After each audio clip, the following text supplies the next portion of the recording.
In today's video, I'm going to show you how you can recover your disabled Instagram account. Therefore, without wasting any of your time, let's jump to the video. If your Instagram account was disabled due to some reasons and now you want to recover that disabled Instagram account, then what you have to do is to open your internet browser, click on the search bar, and in the search bar type disabled Instagram account recovery.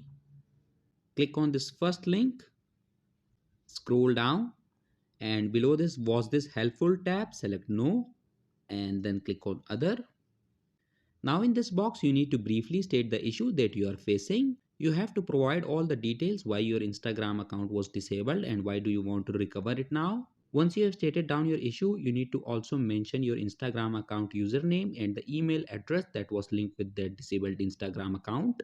Once you have done that, all you have to do is to click on the submit option, and once you click on submit, within the next 24 hours your disabled Instagram account will be recovered. So that was it for this video, and I'll see you guys in the next one. Peace out.